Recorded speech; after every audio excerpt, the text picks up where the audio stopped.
Hello friends, welcome back to my channel blog with enter teams. आप सब कैसे हैं? आई होप आप सब बहुत ही अच्छे होंगे। तो चलिए आज का व्लॉग मैं आप सबके लिए लेकर आ गई हूँ। तो आज का व्लॉग है मंदिर का क्लीनिंग व्लॉग। मेक ओवर तो नहीं बोल सकती, लेकिन हाँ क्लीनिंग जरूर करूँगी। काफ़ी टाइम से मेरे घर में किसी का डेथ हुआ था, तो पूजा वूजा नहीं हो पा रहा था। तो बहुत दिनों से मंदिर हमारा ऐसे ही है, आंसू पूजा करते थे, बच्चे पूजा करते थे, तो मंदिर भी बहुत ज़्यादा गंदा हो गया है। आप जो पूजा का जो बर्तन वगैरह देखेंगे तो बहुत ज़्यादा गंदा हो चुका है। तो चलिए सबको क्लीन करते हैं, मंदिर को अपने अच्छे से फिर से जचाते हैं और फिर मैं आपसे मिलती हूँ। तो चलिए आप भी हमारे साथ इस व्लॉग में बने रहिए। देखिए आज का व्लॉग थोड़ा सा भी अच्छा लगे तो लाइक से सब्सक्राइब कीजिए। थैंक्स फॉर वॉचिंग, कमेंट करना बिल्कुल ना भूलें और इसी तरह के नए व्लॉग्स के लिए हमारे चैनल पर बने रहिए। तो सबसे पहले हम पूजा का जो स्थान है वहाँ से एक एक करके सारे सामान को हटा लेंगे। तो सबसे पहले मैं एक प्लास्टिक ले रही हूँ और इसमें जो पूरा चढ़ाए हुए जो फ्लावर होते हैं या जो दिया का बाती वगैरह, माचिस की तीली वगैरह जो होती हैं एक्स्ट्रा, मतलब जो भी होता है वो सारे एक प्लास्टिक में डाल देंगे।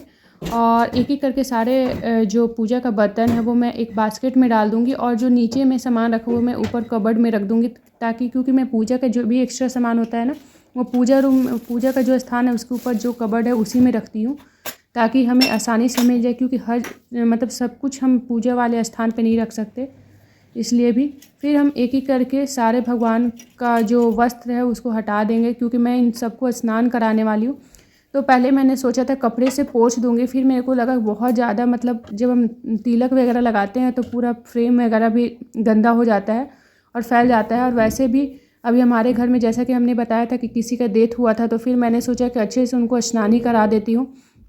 रामायण वगैरह था तो मैंने उसको भी साइड में हटा दिया और फिर मैं कपड़े वगैरह हटा दूँगी, सारे फ्रेम वगैरह हटा दूँगी। इन सारी चीज़ों को मैं अच्छे से वॉश कर लूँगी अब एक एक करके। और जो वॉल वगैरह है ना, तो थोड़े थोड़े से ना दिया जलाने से जाले वगैरह हो ही जाते हैं और काला काला निशान ना दिया वगैरह जलाने की वजह से सुबह शाम।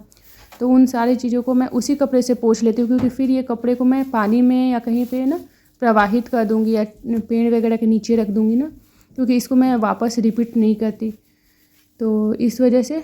और फिर मैं एक गीला टॉवेल लेकर और जो फ्रेम है गणेश जी का उसे मैं पोंछ लेती हूँ। और बाकी इसके बाद में जो नीचे का एरिया है ना, तो उस पर थोड़े थोड़े से दाग मुझे दिखाई दे रहे थे, तो फिर मैं उसको भी एक बार अच्छे से पोंछ कर क्लीन कर लूँगी। और करने में मुझे काफ़ी टाइम भी लग गया था। और लास्ट जो हमने पूजा का व्लॉग बनाया था उसमें लोगों ने बोला था कि आपके पास बहुत सारे गणेश जी के फ्रेम वगैरह हैं, तो 2-3 हैं हमारे पास और वो सभी गिफ्टेड हैं, हमने कुछ ख़रीदा नहीं है। तो हमें समझ नहीं आता फिर हम कहाँ लगाएं, तो इसीलिए पूजा का स्थान में, ताकि उनको दिया वगैरह धूप बत्ती दिखाते रहें, इस वजह से मैं यही रखती हूँ। फिर मैं नए कपड़े लगा दे रही हूँ रेड कलर का, वो भी मैं लेकर आई थी 1.25 मीटर। और उसके बाद एक एक करके सारे फ्रेम को मैं अच्छे से वॉश कर लूँगी। तो मैं टैप के नीचे ही डायरेक्ट वॉश कर लेती हूँ, पहले प्लेन पानी से कर लूँगी। जब मैं वहाँ पे रखूँगी ना पूजा वाले स्थान पे, तो फिर मैं गंगा जल का छींटा दे दूँगी। और फ्रेम वगैरह देख सकते हैं तिलक वगैरह के वजह से ना थोड़े से ना गंदे हो गए हैं, तो फिर मैं उनको भी अच्छे से क्लीन कर लूँगी एक एक करके। तो करना बहुत ही आसान है, मुझे पोंछने से ज़्यादा अच्छा लगता है कि डायरेक्ट उनको स्नान करा दो। तो मैंने सोचा कि क्यों ना इस मौके का फ़ायदा उठाया जाए और पूजा रूम का क्लीनिंग किया जाए, क्योंकि भगवान को भी मतलब थोड़े अच्छे से उनको भी क्लीन वगैरह करके खुद को अच्छा लगता है। और फिर पूजा के जो बर्तन थे उसको भी मैं पीताम्बरी से क्लीन कर रही हूँ। पीताम्बरी से आपको पता ही है कि बर्तन बहुत ही अच्छे से साफ़ हो जाता है, तो मैं उसको अच्छे से साफ़ कर लूँगी एक एक करके। और इसमें भी मुझे काफ़ी टाइम लग गए थे, तो मैंने जैसा कि आपको पहले ही बताया था कि थोड़ा टाइम टेकिंग होता है, लेकिन आप मंथ में एक बार तो कर ही सकते हो डीप क्लीनिंग वगैरह। इससे क्या होता है कि पूजा रूम भी क्लीन हो जाता है, बर्तन वगैरह भी अच्छे से क्लीन हो जाते हैं। बाकी थोड़ा बहुत तो डेली हम करते ही रहते हैं, तो कोई बड़ी बात नहीं है। और मैं ब्रश वगैरह भी रखती हूँ, ताकि कभी कभी ना जो दिया जलाते हैं, दीपक वगैरह जलाते हैं ना, तो ज़्यादा जिद्दी दाग होते हैं ना, वो जम जाते हैं, तो उसको क्लीन करने में भी ईजी हो जाता है। और एक एक करके मैं सारे बर्तन को क्लीन कर दूँगी। तो वापस मैं पूजा रूम में आ गई हूँ और एक एक करके सारे फ्रेम जहाँ लगे हुए थे ना, फिर मैं वहीं लगा दूँगी। और इसको देख सकते हैं, कभी कभी मैं ना जब पूजा का फ्रेम उठाती हूँ ना, भगवान का जो भी फ्रेम होता है वो मैं उठाती हूँ, तो फिर मैं जगह एक्सचेंज कर देती हूँ। उससे थोड़ा सा मुझे ना चेंज लगता है, मतलब जो फ्रेम जहाँ रहता है ना उसके मतलब अलग अलग जगह रख देती हूँ, ताकि थोड़ा सा मुझे चेंज देखने में लगे। हो सकता है आपको ना पता चलता हो, लेकिन मुझे मतलब लगता है कि मैंने कुछ किया है ना इस टाइप्स का, क्योंकि जगह तो हम नहीं चेंज कर सकते बार बार, लेकिन मैं फ्रेम इधर उधर रख देती हूँ ताकि थोड़ा सा लुक वाइज मतलब अच्छा लगे। फिर मैं सारे सामान को जगह पे वापस वैसे ही जचा दूँगी जहाँ जैसे रखती हूँ, क्योंकि मुझे कुछ चीज़ें मैं सामने रखती हूँ जो चीज़ों की डेली ज़रूरत होती है जिन चीज़ों की। और ये छोटा सा ना ब्लू कलर का गीता का बुक है, लेकिन वो इंग्लिश में है, तो मैं भी वो पूजा रूम में ही रखती हूँ। और फिर सारे जो हमने बर्तन वॉश किए थे वो सारे उनके फ्रेम के पास रख देंगे, क्योंकि फिर भोग वगैरह तो लगाना ही है। और ये आदू को बाल गोपाल आदू को गिफ्ट में मिला है, तो उनका भी हम भोग लगा देंगे। और एक एक करके फिर मैं वस्त्र, तो मैंने इनके जो कपड़े हटाए थे ना उसको भी मैंने अच्छे से वॉश कर दिया था।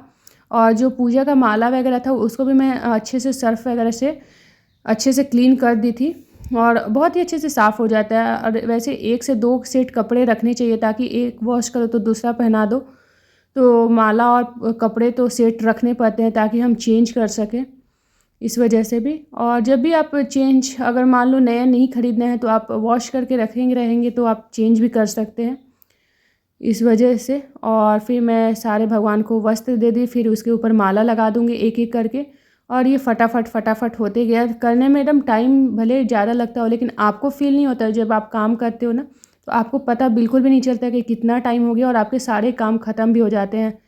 और फिर बस दिमाग में आता है ऐसे करते हैं ऐसे करते हैं, कुछ कुछ आइडिया आते रहते हैं अपने आप ही ना, इस तरीके से। तो कभी कभी जैसे मैं कुछ कुछ चीज़ें कर रही होंगी, तो हो सकता है कि फ्रेम वगैरह पे कैसे लगा रही हूँ मतलब आप लोगों को दिखाई नहीं दे रहा होगा, लेकिन मैंने थोड़ा सा साइड होने की कहीं कहीं कोशिश की भी है। लेकिन जब हमें ही ठीक करना है तो थोड़ा बहुत मैं भी आ जा रही हूँ वीडियो में, तो मैं उसका कुछ नहीं कर सकती। अब मैं गंगाजल ले रही हूँ और उसी से सारे भगवान के ऊपर डाल देती हूँ ताकि उनका स्नान अच्छे से हो जाए। फिर मैं दीपक जला लूँगी।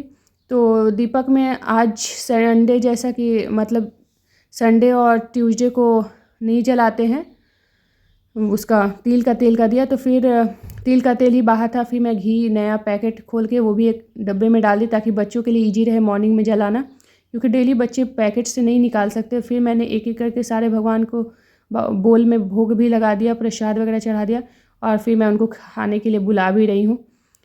फिर मैं अब दिया जला दूँगी और अब थोड़ा सा आरती वारती कर दूँगी, यहीं पे हमारा पूजा थोड़ा बहुत समाप्त हो जाएगा।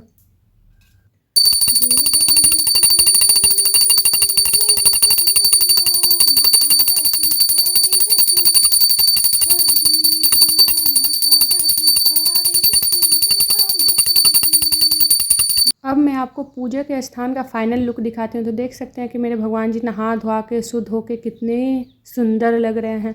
मुझे तो बहुत ही अच्छे लग रहे थे, ऐसा लग रहा था कि सारे फ्रेम मैं नए लेकर आई हूँ, वस्त्र वगैरह नए, माले वगैरह नए लगाई हूँ। तो मुझे तो बहुत ही अच्छा लग रहा था, मुझे बहुत ही मज़ा आया। कैसे टाइम निकल गया मुझे बिल्कुल भी पता नहीं चला। और जब आप क्लीनिंग करते हो और सब कुछ अच्छा हो जाता है, तो इससे अच्छी बात और क्या ही हो सकती है। बाकी मेरा दिया भी बहुत अच्छे से जल रहा है। तो चलिए, देख सकते हैं कि बाल गोपाल भी बहुत अच्छे लग रहे हैं। तो आज का हमारा पूजा अभी हो चुका है, तो मैंने सोचा कि क्यों ना आपके साथ अपने पूजा रूम का एक फ़ाइनल लुक शेयर करती हूँ कि क्लीनिंग के बाद कितना अंतर होता है ना पहले और बाद में। तो जो कपड़े थोड़े इससे गीले वगैरह दिख रहे हैं ना, वो गंगा जल के छींटे की वजह से थोड़े गीले दिख रहे हैं, बाकी ऐसी कोई बात नहीं है। तो अभी हमारा पूजा समाप्त हो गया है, मैंने कर दिया। और इसको करने में मुझे 1.5 आवर से ज़्यादा ही लग गए हैं, क्योंकि पूरा डीप क्लीनिंग करने में टाइम लगता है और बहुत सारे बर्तन वगैरह धोने होते हैं, उनके कपड़े वगैरह धोने होते हैं, उनको नहलवाना होता है, फिर गंगा जल से उनको फिर से स्नान कराना होता है, तो थोड़ा टाइम टेकिंग होता है, बट कभी कभी तो कर ही सकते हैं। तो चलिए, आज का व्लॉग यहीं ख़त्म करते हैं, मिलते हैं नेक्स्ट व्लॉग में। अगर अच्छा लगे तो लाइक शेयर सब्सक्राइब कीजिए। थैंक्स फॉर वॉचिंग, कमेंट करना बिल्कुल ना भूलें। बाय।